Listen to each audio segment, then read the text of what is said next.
네, 안녕하세요. 오늘 하나님 만난 사람들 시리즈에서 소개할 인물은 엠마오로 내려가는 두 제자입니다. 두 사람 중 한 사람은 글로바이고요. 다른 한 사람은 그 이름이 명시되어 있지 않은데 이 사람은 글로바의 아내 마리아로 추정됩니다. 요한복음 19장 25절 말씀을 볼게요. 예수의 곁에는 그 어머니 마리아와 이모와 글로바의 아내 마리아와 막달라 마리아가 섰는지라. 글로바와 마리아는 이제 예루살렘 성에서 예수님께서 십자가에 달려 죽으신 것을 목격하고 큰 충격을 받습니다. 그들은 예수님의 장례에 참여하고자 했으나 예수님의 시신이 없어졌다는 소식을 듣고 낙심하여 집이 있는 엠마오를 향해 내려가게 되죠. 엠마오는 예루살렘에서 한 12km 정도 떨어져 있는 도시입니다. 예루살렘에서 엠마오로 향하는 길은 장정 걸음으로 서너 시간이면 갈 수 있는 내리막 길입니다. 엠마오 부부는 예루살렘 성에서 이제 큰 슬픔을 안고 엠마오로 내려가는데 이 과정에서 부활하신 예수님을 만나 동행하게 됩니다. 그러나 그들은 부활하신 예수님을 알아보지 못하죠. 그들은 예수님과 교제하는 가운데 정말 슬픔 가운데 있던 그들의 마음이 뜨거워지는 것을 경험하게 돼요. 그들은 다시 엠마오를 떠나 예루살렘을 향해 올라가게 됩니다. 그러면 지금부터 글로바 부부가 예루살렘에서 엠마오로 내려갔다가 다시 엠마오에서 예루살렘으로 올라가는 여정을 차례대로 살펴보도록 하겠습니다. 먼저 엠마오로 내려가는 두 제자의 여정부터 살펴보죠. 엠마오로 내려가는 두 제자는 글로바 부부죠. 이 글로바 부부는 예루살렘 성에서 일어난 어떤 사건에 대해 이야기를 나누면서 이제 엠마오로 내려갑니다. 누가복음 24장 14절을 보겠습니다. 이 모든 된 일을 서로 이야기하더라. 그들이 나누고 있는 모든 된 일이란 다름 아닌 예수님께서 십자가에서 죽으시고 부활하신 사건을 말합니다. 예수님은 메시아로서 십자가에 달려 죽으시고 사흘 만에 부활하심으로 하나님께서 사람을 구원하기 위해 태초에 계획하신 그 뜻을 완전히 성취하시게 되죠. 그러니까 신자에게 예수님의 십자가 죽음과 부활 사건은 자신의 불가능한 구원을 가능케 하는 실로 복된 사건이에요. 오늘 본문에서 누가는 예수의 십자가 죽음과 부활이라고 하는 사건을 신자의 마음을 뜨겁게 하는 불같은 사건이라고 말합니다. 누가복음 24장 32절 말씀 보겠습니다. 그들이 서로 말하되 길에서 우리에게 말씀하시고 우리에게 성경을 풀어주실 때에 우리 속에서 마음이 뜨겁지 아니하더냐 하고, 여기서 뜨겁다라는 동사는 헬라어로 카이오라고 하는데요. 그 뜻은 불을 붙이다예요. 그렇습니다. 예수의 십자가 죽음과 부활 사건은 신자의 마음을 하나님의 사랑으로 뜨겁게 하는 불같은 사건인 것이죠. 그런데 무슨 일인지 예수님의 제자인 글로바 부부는 이 신자의 마음을 뜨겁게 하는 복음의 사건을 슬픔 가운데 나누고 있어요. 이때 부활하신 예수님께서 두 사람에게 다가와 무슨 이야기를 하냐고 물으시면서 자연스럽게 그들과 동행하시게 되는데요. 누가복음 24장 17절 말씀 보겠습니다. 예수께서 이르시되 너희가 길 가면서 주고받고 하는 이야기가 무엇이냐 하시니 두 사람이 슬픈 빛을 띠고 머물러 서더라. 그들은 예수님을 선지자로 칭하면서 그가 예루살렘에서 혁명에 실패하여 대제사장들과 관리들에 의하여 사형 선고를 받고 십자가에 달려 죽은 과정을 소상히 설명합니다. 누가복음 24장 19절 21절 말씀 보겠습니다. 나사렛 예수의 이르니 그는 하나님과 모든 백성 앞에서 말과 일에 능하신 선지자이거늘 우리 대제사장들과 관리들이 사형 판결에 넘겨주어 십자가에 못 박았느니라. 우리는 이 사람이 이스라엘을 속량할 자라고 바랐노라. 여기서 우리는 엠마오로 향하는 이 글로바 부부가 예수님의 십자가 죽음 사건을 이야기하면서 슬퍼한 이유를 발견하게 됩니다. 먼저는 이들이 슬퍼한 것은 참 선지자로 믿고 따르던 예수님을 잃었기 때문에 어떤 상실의 슬픔을 겪었던 것이고요. 다른 하나는 예수님이 이스라엘을 로마 제국으로부터 구원할 땅의 메시아로 믿었는데 이 꿈이 좌절되면서 어떤 슬픔의 절망의 슬픔을 겪고 있었던 겁니다. 아울러 그들은 오늘이 그가 죽은 지 사흘째 되는 날인데 그의 무덤이 그날 아침에 비어 있었고 그가 살아있는지 죽었는지 자취가 없다라고 말합니다. 이에 예수님은 그들을 향해서 미련하고 선지자들이 말한 모든 것을 마음에 더디 믿는 자들이라고 크게 책망하십니다. 이처럼 부활하신 예수님은 십자가 부활 사건을 슬픔 가운데 나누고 있는 글로바 부부를 바보같이 우매하고 미련한 자들이라고 크게 책망하셨습니다. 예수님의 제자는 땅에 속한 제자와 하늘에 속한 제자로 대별됩니다. 제자가 예수님을 사람의 문제를 해결하고 사람의 필요를 채워주는 땅의 메시아로 믿고 따르면 그는 땅에 속한 제자가 되고요. 예수님을 하나님의 사람을 향한 어떤 구원을 성취하기 위해 이 땅에 오신 하늘의 메시아로 믿고 따르면 그는 하늘에 속한 제자가 됩니다.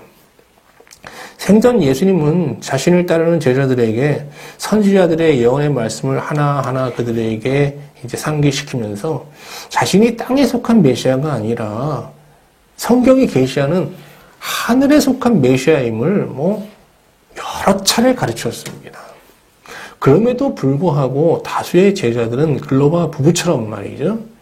예수님을 땅의 메시아로 믿고 따랐어요.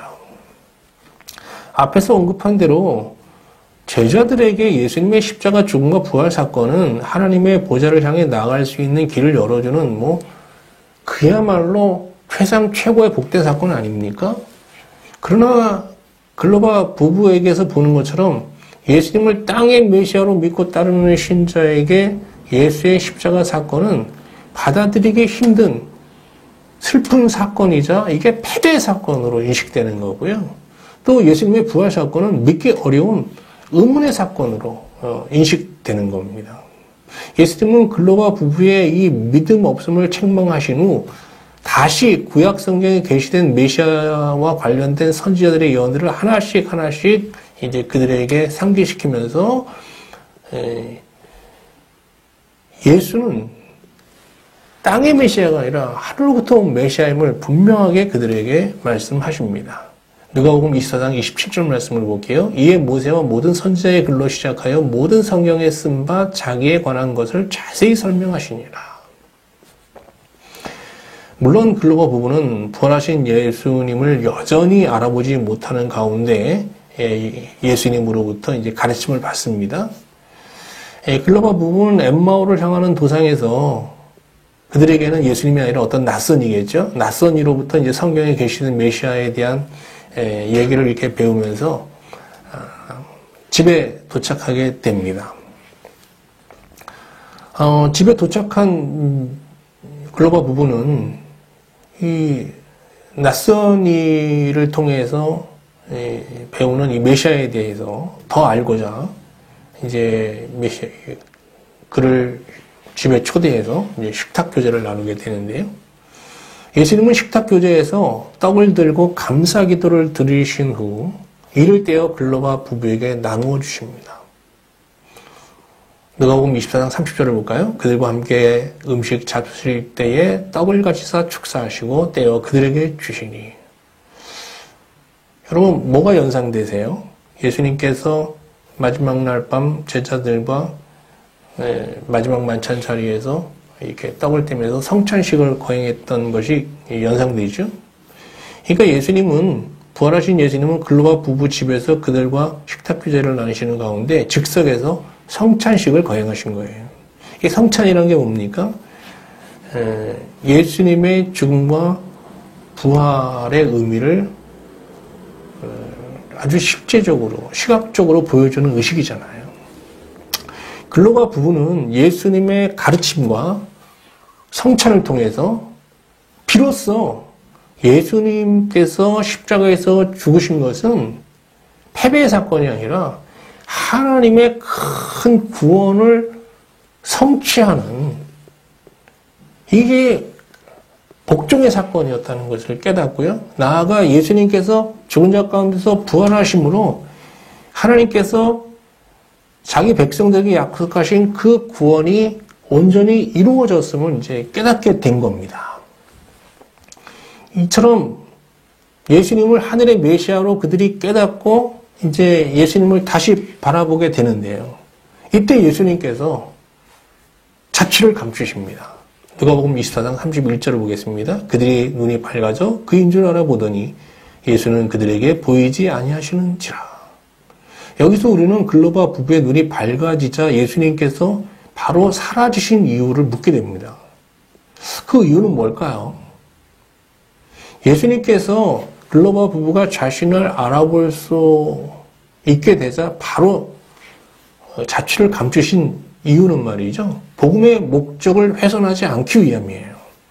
예수님께서 성취하신 이 복음의 궁극적인 목적은 사람들을 자기 앞으로 나오게 하는 게 아니잖아요. 하나님 앞에 나아갈 수 없는 자들의 죄를 사하고 그들을 거듭나게 함으로 그 영혼들을 하나님 앞으로 인도하는 게 예수님의 목적이었던 거예요. 글로바 부부는 예수님이 떠난 후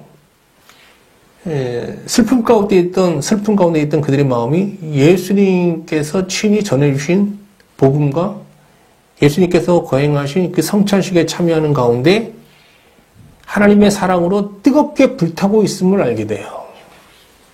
누가복음 24장 32절 말씀을 다시 볼게요. 그들이 서로 말하되 길에서 우리에게 말씀하시고 우리에게 성경을 풀어주실 때에 우리 속에서 마음이 뜨겁지 아니하더냐 하고. 땅에 속한 제자에게 예수님의 십자가 죽음과 부활 사건은 그들의 신앙을 절망과 의문의 늪으로 빠져들게 하는 그야말로 슬픈 사건입니다. 그러나 하늘에 속한 제자들에게 예수의 십자가 죽음과 부활 사건은 하나님의 사랑을 뜨겁게 경험케 하는 불같은 사건이 되는 것이죠. 그러면 신자가 밝은 눈으로 예수님의 십자가 죽음과 부활 사건을 묵상할 때 그 마음이 하나님의 사랑으로 뜨거워지는 과정을 좀 더 자세히 살펴보도록 하겠습니다. 기독교 신앙의 핵심은 하나님 보좌 앞에 나아가 하나님과 사랑의 교제를 나누며 일상 속에서 영생의 삶을 영위하는 겁니다.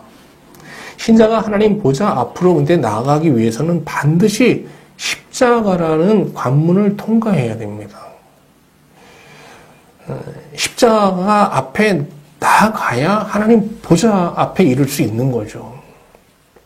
예수님께서 십자가에 못 박혀 죽으신 이 십자가는 예수님의 하나님을 향한 사랑과 복종의 마음의 깊이를 보여주는 계시의 자리입니다. 예수님은요, 여러분 잘 아시는 대로 참 사람이시면서 동시에 참 하나님이신 분이거든요. 그러니까 예수님은 자기 자신을 인자라고 이제 많이 칭하셨는데, 이는 자신이 참 사람이심을 강조하는 호칭입니다. 그러면 인자 예수님과 인간을 비교하면 어떤 차이가 있을까요? 단 하나의 차이만 존재합니다. 그것은 예수님의 하나님을 향한 본성, 하나님을 향한 사랑과 복종의 마음입니다. 그런데 그럼 사람에게는 어떤 본성이 자리 잡고 있을까요? 사람은 기본적으로 하나님의 형상대로 지음받았거든요. 하나님의 형상이라는 것은 사실 그리스도의 형상을 말하는 거예요. 창세기 1장 27절 말씀을 보겠습니다. 하나님이 자기 형상 곧 하나님의 형상대로 사람을 창조하시되. 근데 이 하나님의 형상이라는 건 사실 그리스도의 형상을 말하는 거예요. 고린도후서 4장 4절 말씀을 볼게요. 그리스도는 하나님의 형상이니라. 그러니까 사람은 그리스도의 형상대로 지음받았는데요. 그러면 여기서 그리스도의 형상이란 무엇일까요? 그리스도의 본성을 말하는 거예요. 하나님을 향한 마음, 사랑과 복종의 마음을 갖고 사람은 이제 피조된 거죠. 그런데 최초의 사람 아담이 타락하면서 이 사랑과 복종이라고 하는 그리스도의 본성, 그리스도의 형상을 사람들은 상실하게 됩니다. 그것이 우리 안에 흔적으로만 남게 되었는데요. 그 흔적이 뭐죠? 하나님 형상, 그리스도의 형상의 흔적, 그것이 바로 양심인 겁니다. 타락 후 사람의 본성에는 사랑과 복종 대신 교만과 정욕과 탐욕이라는 사탄의 속성이 자리 잡게 됩니다. 이 교만과 정욕과 탐욕이라는 마귀의 속성은 사람의 마음에 침입하여 본성을 차지하고 있는, 본성의 자리를 차지하고 있는 악한 강도들과 같은 것이죠. 사람이 겪는 모든 불행은 사람의 본성을 지배하고 있는 이 사탄의 속성에서 다 비롯되는 겁니다. 그러나 하나님은 사탄의 미혹에 빠져 하나님을 떠난 사람을 버리지 아니하시고 사랑하십니다. 언제든지 사람이 자신의 비참한 실상을 자각하고 회개하며 하나님께 돌아오면 하나님께서는 두 팔을 벌리시고 그들을 용납하시고 받아 새 백성으로 영접해 주십니다.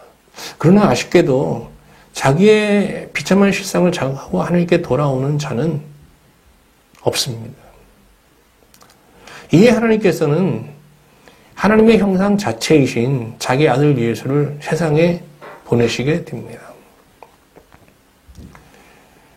그래서 하나님에 대한 어떤 경외심을 가진 자들은 예수님 안에서, 예수님을 보면서 그 안에 있는 손상되지 않은 사랑과 복종이라고 하는 마땅히 사람이 가져야 될 그 본성을 발견하게 되죠. 그리고 그 본성 앞에서 자신 안에 있는 마귀의 속성을 자각하고 이제 정말 통렬히 회개하면서 하나님을 찾고 부르짖게 되는 겁니다. 그런데 예수님의 이 사랑과 복종의 이 본성이 가장 잘 계시되는 자리가 바로 십자가입니다. 예수님께서 왜 십자가에 달려 죽으셨습니까? 하나님의 뜻을 성취하기 위해서.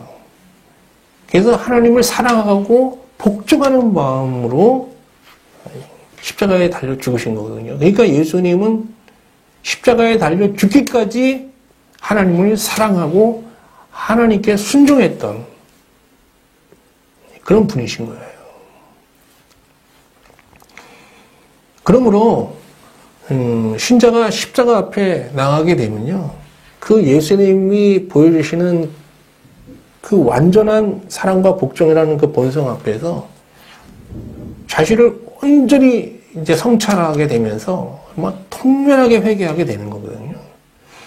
그러니까 사람의 자기 성찰은 양심에서 시작되잖아요. 양심. 그러니까 양심이라는 게 그 하나님의 형상, 그리스도의 형상이 파괴되고 남은 흔적이잖아요. 그런데 그 양심에 입각해서 자기를 성찰하는 것도 이 시대에는 얼마나 고귀합니까? 그런데 그 십자가 앞에 계시된 예수님의 그 본성이라는 것은 전혀 손상되지 않은 완전한 그 그리스도의 사람의 형상이고 그 사람의 본성이잖아요. 그 앞에서 자신을 성찰할 때 신자의 성찰은 보다 온전해지게 되는 거고요. 그래서 온전한 회개와 온전한 참회로 하나님의 은혜를 구하게 되는 겁니다. 이때 예수님은 십자가 앞에서 자신의 비참함을 통렬히 회개하는 자들의 영혼을 회복시켜 그들을 하나님 보좌 앞으로 인도하시게 돼요. 그래서 히브리서 기자는 예수님을 정말 우리를 하나님 보좌 앞으로 인도하는 큰 대제사장, 완전한 대제사장이라고 이제 고백합니다. 그러므로 우리에게 큰 대제사장이 계시니 승천하시니 곧 하나님의 아들 예수시라. 우리가 믿는 도리를 굳게 잡을지어다. 완전한 대제사장이신 예수 그리스도를 힘입어 이제 하나님 보좌 앞에 나아가게 된 신자는 하나님과의 교제에 참여하면서 그의 심령에 하나님의 사랑이 부어지는 은혜를 경험하게 되는데 이때 그들의 마음이 정말 불같이 뜨거워지게 되는 것입니다. 예수님으로부터 복음을 올바로 알고 그 마음이 뜨거워진 글로바 부부는 11 제자와 믿음의 형제들이 머물고 있는 예루살렘 성을 향해 다시 올라가게 됩니다. 누가복음 24장 34절 35절을 보겠습니다. 곧 그때로 일어나. 언제입니까? 예수님으로부터 이제 진정한 메시아가 어떤 분인지, 그리고 성찬을 통해서 그 복음을 온전히 몸으로 체득한 때죠. 그래서 그 마음이 뜨거워질 때 그들이 일어나 예루살렘으로 돌아가 보니 11 제자 및 그들과 함께한 자들이 모여 있어 말하기를 주께서 과연 살아나시고 시몬에게 보이셨다 하는지라. 두 사람도 길에서 된 일과 예수께서 떡을 떼심으로 자기들에게 알려주신 것을 말하더라. 이렇게 글로바 부부는 예루살렘 성에 있는 11 제자와 믿음의 형제들에게 이 자신들이 받은 은혜를 증거하고 나누기 위해서 예루살렘 성으로 올라갔던 겁니다.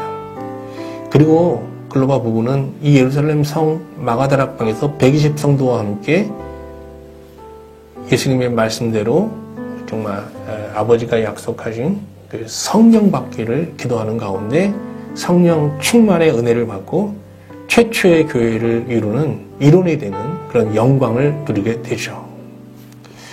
오늘 말씀을 보면서 복음의 궁극적인 목적은 오직 영원한 생명을 얻게 하여 하나님 품에 거하는 것임을 새삼 깨닫게 됩니다. 복음은 만물 위에 계신 하나님께로 인도하며 아들과 아버지 안에 거하는 영생을 살게 합니다. 이렇게 아들 안에 거하고 아버지 안에 거할 때 신자는 온전함에 이르게 되며 하늘로부터 오는 참된 기쁨과 평안, 안식에 이르게 되는 것입니다.